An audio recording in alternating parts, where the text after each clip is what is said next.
Oke, shalom semuanya dimanapun saudara berada, jumpa lagi dengan saya. Dan kali ini kita akan bahas seseorang yang adalah jemaat mula-mula tetapi punya kualitas layaknya seorang rasul. Dia adalah Barnabas. Dan saya akan bagikan tentang 3 kualitas pelayanan yang luar biasa yang bisa kita pelajari untuk kita hidupi hari ini. Yang pertama ada di dalam Kisah Para Rasul pasal 4, ya, ayat 36 sampai 37. Ya, ini adalah mengisahkan, atau judul ini tentang kehidupan jemaat mula-mula, dan di situ ada ditulis secara spesifik seseorang yang bernama Barnabas. Ya, Kisah Rasul 4 ayat 36-37. Demikian pula dengan Yusuf, yang oleh rasul-rasul disebut Barnabas, artinya anak penghiburan, seorang Lewi dari Siprus. Ia menjual ladang miliknya, lalu membawa uangnya itu dan meletakkannya di depan kaki rasul-rasul. Ya, jadi di tengah jemaat mula-mula dengan kehidupan yang begitu penuh dengan kasih mula-mula dan pengorbanan dan berkobar-kobar untuk memberitakan Injil, dikatakan bahwa mereka saling menopang, saling berbagi sehingga tidak ada seorang pun yang kekurangan. Ya, dan luar biasa daripada Barnabas adalah dikatakan dia menjual ladang miliknya, membawa uangnya itu dan meletakkannya di depan kaki rasul-rasul untuk kemudiannya dibagikan atau di-share kepada orang-orang yang membutuhkan. Ya, Barnabas dikatakan dia adalah seorang dari suku Lewi, orang Yahudi dari suku Lewi dari daerah Siprus. Ini adalah jemaat kualitas rasul. Pengorbanannya luar biasa. Dia disebut anak penghiburan. Ya, ini kualitas pertama daripada seorang Barnabas, jemaat berkapasitas rasul, jemaat berkapasitas hamba Tuhan.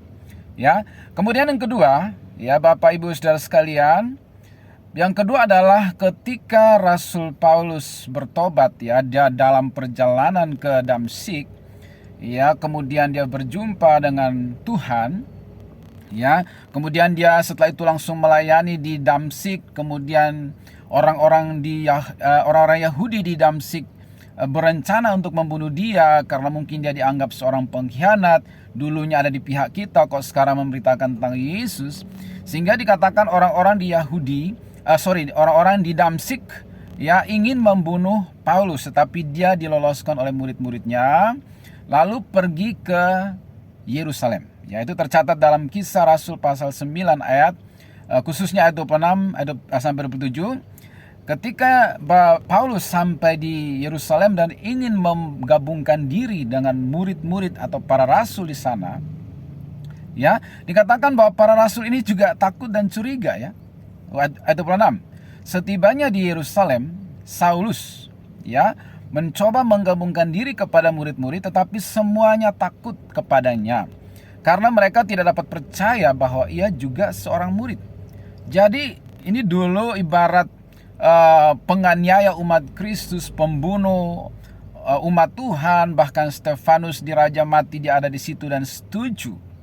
Sekarang tiba-tiba mau menggabungkan diri, secara manusia wajar, normal. Para murid-murid dikatakan takut dan curiga, jangan-jangan ini modus, jangan-jangan dia niat ingin membunuh kita juga. Ya, sehingga murid-murid tidak langsung bisa menerima dia begitu saja.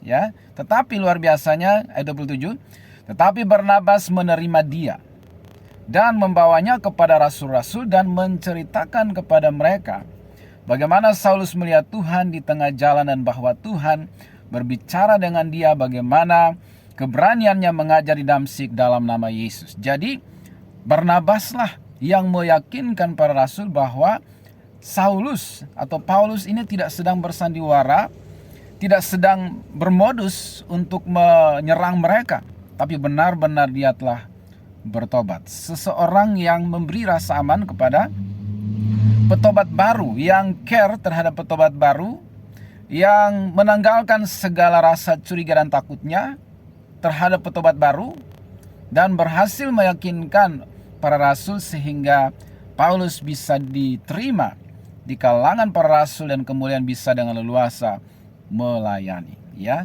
luar biasa sekali lagi. Barnabas, jemaat berkapasitas rasul, jemaat berkualitas hamba Tuhan. Itu yang kedua ya. Nah, kemudian yang ketiga, saudaraku, setelah Paulus bergabung dengan para rasul di Yerusalem, dikatakan terjadi penganiayaan, sehingga murid-murid atau umat Tuhan pada itu tersebar kemana-mana, dan mereka sambil memberitakan Injil. Di tengah tekanan mereka tersebar, tetapi mereka selalu memberitakan Injil di sana. Nah, kemudian dikatakan bahwa di Antioquia, ya, banyak orang yang percaya, baik orang Yahudi maupun orang non-Yahudi. Mendengar itu, ya, kemudian para rasul mengutus. Ya, yang diutus bukan rasul ya. Yang dikirim adalah seorang jemaat berkualitas rasul, seorang jemaat berkapasitas hamba Tuhan yang bernama Barnabas. Ya. Kemudian berangkatlah Barnabas di sana, ya.